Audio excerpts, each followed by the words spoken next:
سبحان اللہ وبحمدہ سبحان اللہ العظیم سبحان اللہ وبحمدہ سبحان اللہ العظیم سبحان اللہ وبحمدہ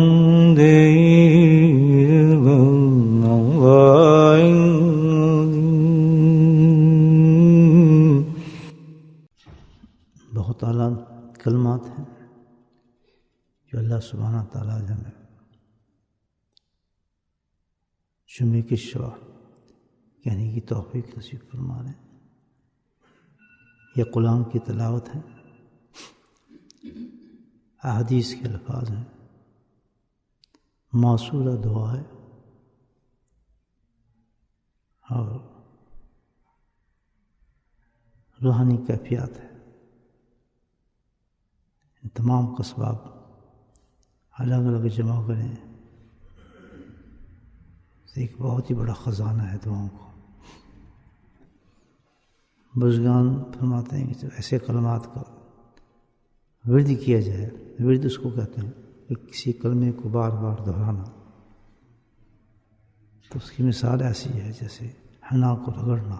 حنا کہتے ہیں مہندی کو، جس قدر مہندی کو آپ رگڑتے ہیں اسی قدر وہ رنگ چھوڑتی ہے اور خوبصورتی پیدا کرتی ہے۔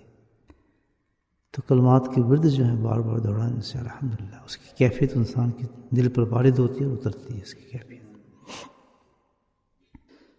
حضرت ابراہیم علیہ السلام کو جس وقت آگ میں پھینکا جا رہا تھا اور آگ جلائی جا رہی تھی، تو جبریل علیہ السلام آسمان سے اترے اور انہوں نے عرض کی اس ابراہیم سے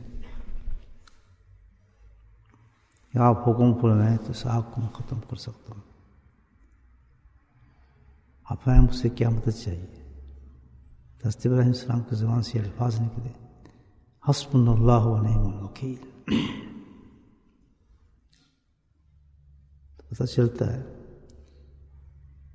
کہ کسی بڑی سے بڑی مشکلات میں انسان گھر جائے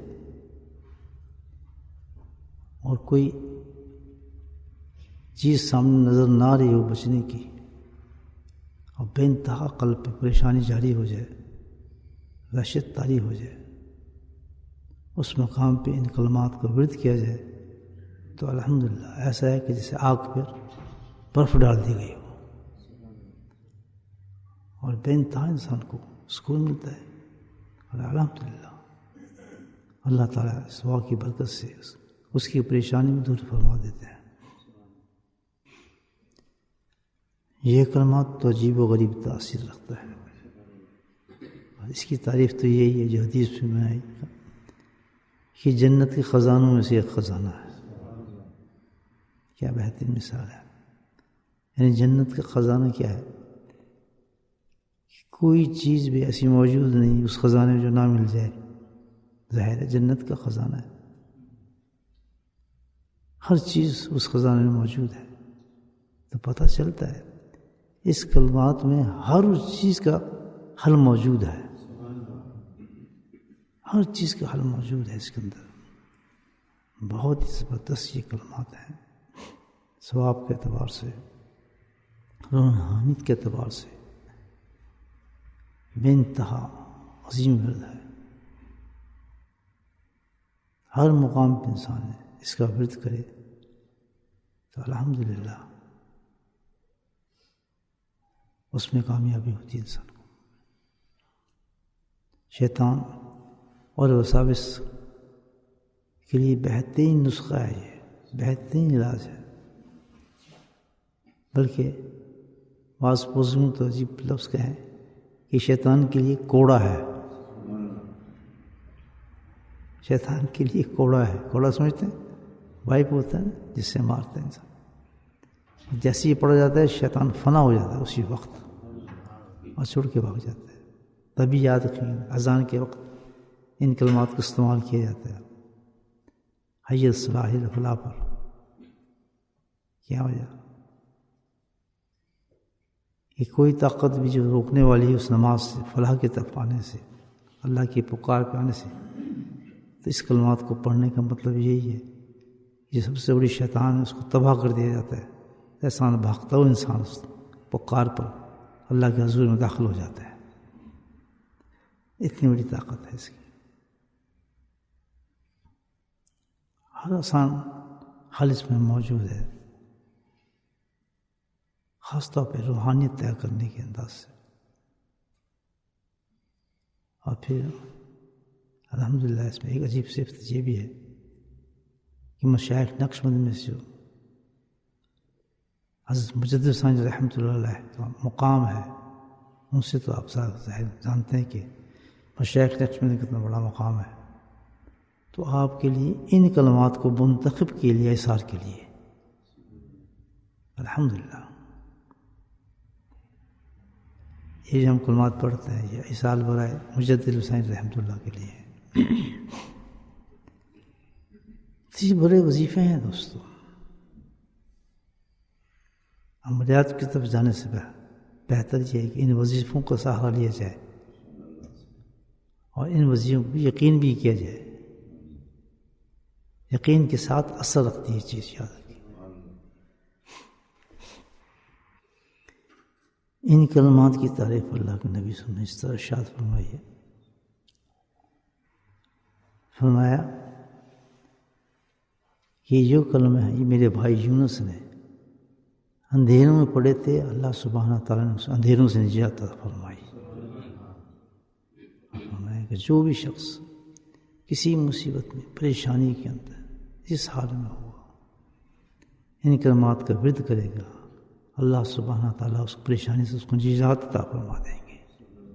تو یہ ریکمینڈڈ کلمہ ہے، اس کو ہم آیت الکریمہ بھی کہتے ہیں، اس کے فضائل آپ لوگ جانتے ہیں، لوگ سوالات بھی پڑھتے ہیں، اور اس کی مختلف تعداد مقرر کی ہے لوگوں نے، بزرگان دین نے، مختلف تعداد ہے، بڑے معصورہ ایک تعداد مقرر جو لوگ سمجھتے ہیں سوالات ہے، لیکن اس سے بھی کم ہے، چھوٹے وظائف بھی ہیں اس کے، ہر پریشانی کے لیے مختلف اس کی تعداد مقرر فرمائی ہے الحمدللہ۔ یہ شیخ بھی آپ اپنے شیخ سے پوچھ سکتے ہیں، کسی مدد کے لیے کوئی کلمات پڑھنے ہو تو الحمدللہ بتا دیتا۔ بہتر کہ کلموں کی اجازت لی جائے کسی سے تو زیادہ اثر رکھتے ہیں، اور یہ سنت بھی ہے کہ کسی کلمے پر، کسی ذکر پر کسی شیخ کی اجازت مل جائے اس پر، تو اس میں رنگ بھر جاتا ہے الحمدللہ۔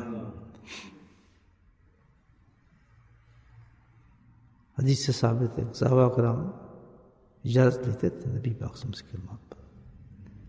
تو یہ کلمے جو ہیں بڑے زبردست ہیں، اور اللہ سبحانہ تعالیٰ نے پورے واقعے کو بیان کیا اس کا قرآن کے اندر، اور ان کلموں کا باقاعدہ ذکر فرمایا کہ اللہ تعالیٰ نے یہ کلمے عنایت فرمایا حضرت یونس علیہ السلام کو، صرف ایک مقصد کے لیے کہ اگر یہ کلمہ نہ پڑھتا یونس تو کبھی بھی نکل ہی نہیں سکتا تھا اس سے۔ آپ اندازہ لگائیں کتنے پاورفل یہ کلمے ہوں گے۔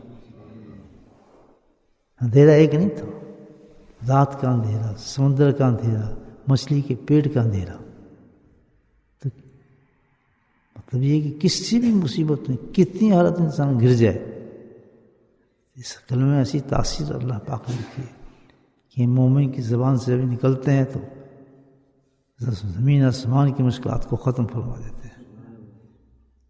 یہ وہ کلمہ ہے جو ورد کیا جاتا ہے۔ وظائف کا تعداد، یہ نمبر پہ بہت اثر پڑتا ہے، یاد رکھیں کہ کسی بھی وظیفے کو یا کسی چیز کو بتانے کے لیے اگر کوئی شیخ اس کا نمبر بھی ساتھ بتاتا ہے تو اس میں بھی حکمت ہوتی ہے کہ تعداد کے ساتھ بھی جو ہے اثرات تبدیل ہو جاتے ہیں کلمے کے۔ کسی کو کہا جائے کہ 3 دفعہ پڑھیں، کسی کو 7 دفعہ کہا جائے، کسی کو 121 دفعہ، 111 دفعہ، تو اس کے پیچھے بھی ایک بہت بڑا حکمت ہوتی ہے اس پر، تعداد پر جو مقرر کی جاتی ہے، اور بہت اثر رکھتے ہیں وہ تعداد جو ہوتے ہیں کلمے کے ساتھ۔ جیسے اقسام طائف کل پر مختلف تعداد مقرر کرتے ہیں ساتھیوں کے لیے، تو ان تعداد کا ضرور خیال رکھیں کہ اس تعداد کے ساتھ بہت اثرات پیدا ہوتے ہیں کسی وظیفے پر، اور اس تعداد کو پوری کرنے کی کوشش کریں، اس تعداد کو پوری کرنے کی کوشش کریں جو دی گئی ہے، کیونکہ ساری روحانیت اور اس میں فضائل پورے مقرر اسی تعداد میں ہوتے ہیں۔ اسی دیکھنے سے آپ کسی کوئی وظیفہ حاصل کریں گے کسی چیز کا تو یقیناً اس کے ساتھ ایک تعداد ضرور ہوگی۔ دو چیزیں ہوتی ہیں ہر کلمے کے ساتھ، اگر وہ نہ ہو تو کلمہ نامکمل ہو جاتا ہے، ایک تعداد اور ایک درود شریف، آگے اور پیچھے کے ساتھ درود کا ورد لازم ہے۔ اور افضل وظائف کے ساتھ جو درود شریف پڑھنا ہے نا، درود تو سارے پیارے ہیں، لیکن سب سے افضل درود جب بھی کوئی وظیفہ پڑھیں تو کم سے درود ابراہیم پڑھیں۔ جیسے ہم جو ورد کرتے ہیں نا، اس میں جب کرتے ہیں درود شریف پڑھیں تو اس میں درود ابراہیم پڑھا کریں آپ۔ ہر کلمے سے پہلے حکم یہ ہے کہ اس کا درود پڑھیں پہلے، اور پھر اس کی تعداد ہو، اس تعداد کے مطابق پڑھیں تو اس کلمے کے اثرات نکلنا شروع ہو جاتے ہیں۔ سبحان اللہ، عجیب بات ذہن میں آ رہی ہے جو میں بیان کر رہا ہوں آپ سے، مقصد تو میرا نہیں تھا بولنے کا اور نہ کچھ بتانے کا، بہرحال جو میری عادت یہ ہے کہ دل میں میری آ جاتا ہے فوراً بتا دیتا ہوں۔ ہر بھی چیز جب انسان اللہ کے لیے جمع ہوتا ہے، بیٹھتا ہے، تو اللہ سبحانہ تعالیٰ اس کی بہت مدد فرماتے ہیں، اور اس کے قلب پر بڑی بڑی پیاری چیزیں جو ہیں القاء ہونا شروع ہو جاتی ہیں۔ ایک نقطہ اور ہے میرے ذہن میں، وہ بھی بتا دوں آپ۔ جس وقت بھی آپ مراقبے میں بیٹھا کریں اور ذکر میں بیٹھا کریں، جب ہم کہتے ہیں دل اپنی توجہ دل پہ رکھیں، تو اس وقت ایک خیال ہے، ابھی نقطہ بتا دیتا ہوں، اس وقت جو بھی واردات آپ کے دل پہ خیالات آئے نا تو سمجھیں اللہ کی طرف سے آ رہے ہیں۔ کسی مسئلے میں آپ پھنسے میں اللہ نہیں ہو رہا، آپ مراقبے میں بیٹھ گئے، یہ اعلیٰ درجے کا استخارہ ہے جو میں آپ کو بتا رہا ہوں، اعلیٰ درجے کا استخارہ ہے کہ کسی سالک کا مراقبے میں بیٹھ جانا جو شیخ نے بتایا ہے اور ذکر میں شامل ہو جانا۔ ذکر کا صرف ایک ہی فائدہ نہیں ہے، ذکر کے تو بے انتہا فائدے ہیں، بے انتہا فائدے ہیں۔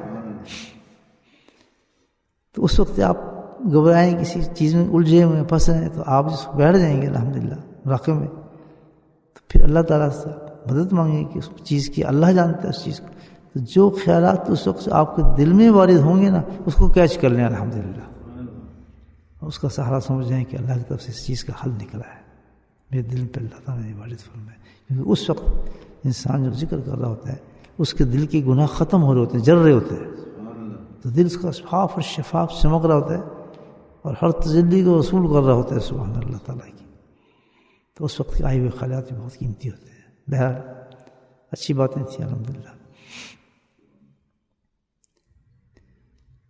ذکر کے حلقوں کے اندر جب انسان جمع ہوتا ہے اس کو حلقہ کہتے ہیں۔ یہ مجمع جو ہے بہت قیمتی مجمع ہے، بہت قیمتی مجمع ہے۔ کون سا مجمع؟ جو لوگ اللہ کے ذکر کی نیت سے اللہ کے ذکر کے لیے بیٹھ جائیں گے جگہ، تو عجیب چیز بن جاتی ہے، وہ جگہ بھی، وہ مجمع بھی، وہ انسان بھی۔ اللہ کے نبی نے اس کی عجیب تعریف فرمائی ہے، یہ مجمع ایسا ہے، اتنا عجیب مجمع ہے کہ جہاں بھی لگ جائے وہ جنت کا باغ بن جاتا ہے۔ سبحان اللہ، اندازہ لگائیں کتنی بڑی بات ہے کہ جہاں انسان بیٹھ جائے اور صرف اللہ کا ذکر کر رہے ہیں، اس مجمع کیا بنتا ہے؟ جنت کا باغ بن جاتا ہے۔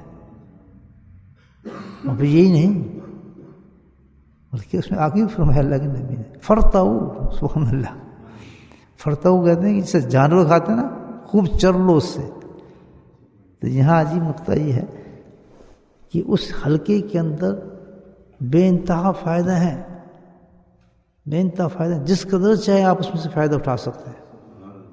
تمہیں جنت میں پہنچ گئے آپ، ہر دعا مانگیں، ہر خواہش رکھیں،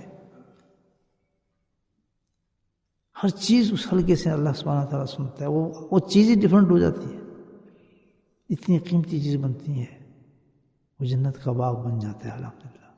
اور کیسے خوش قسمت لوگ ہوں گے وقت صبح رحمت شاہ، جس کو اللہ چن لیتا ہے کہ اللہ سبحانہ تعالیٰ اس حلقے میں کسی انسان کو شامل فرما دے،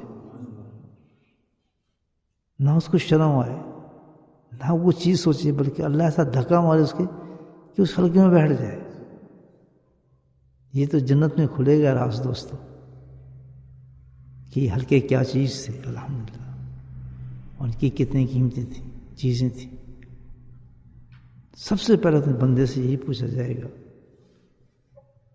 کہ تیرے سامنے ایک ایسی چیز تھی جس کی میرے نبی نے تعریف کی، کیا تجھے میرے نبی کی تعریف پہ اتنے یقین تھا زبان پر کہ وہ جو بات کر رہا ہے سچ نہیں کر رہا، کہ یہی تیرا ایمان تھا؟ اگر تجھے یقین تھا کہ اس میں اتنا فائدہ ہے تو تو بیٹھا کیوں نہیں؟ تمہیں فائدہ حاصل کیوں نہیں آگئی؟ تو یقیناً تیرے میں تکبر تھا، ایک چھپی اتنی بڑی بیماری تھی کہ تیرا کبر تھا جو تجھے مجھ تک لانے کے لیے روکتا رہا۔ کیا چیز تھی کہ اللہ کے نبی کی اتنی بڑی بشارت کہ اس کو جنت کا بھاگ کہا ہو، اور پھر کہا ہو کہ خوب فائدہ اٹھا لو جو اس میں اٹھانا ہے۔ جتنی دیر اللہ بٹھا دے وہ ایک بہت بڑی قیمتی چیز ہے، تم جنت میں بیٹھے ہو، حاصل کرو سب کچھ۔ کس طرح مفلس ہو سکتا ہے کہ مومن؟ مجھے بتائیں کیسی کیسی چیزیں عنایت فرمائی۔ تو اس حلقے میں نہ جانا، اللہ پوچھے گا کیا تجھے یقین نہیں تھا میرے نبی کی زبان پر جو اس نے تعریف اس کی اس کے بارے میں بتایا؟ جن لوگوں کو یقین تھا تو وہ تو پاگل ہو گئے تھے۔ اللہ تعالیٰ کدھر ہے وہ حلقے، وہ جنت کے باغ کدھر ہے؟ وہ صحابہ تھے جن کے ساتھ وہ ٹائٹل لگ چکا تھا کہ تم تو ہوئی جنت میں رضی اللہ عنہ، اللہ ہی راضی تم سے، جس سے اللہ راضی ہو تو ہوتے ہی جنت میں۔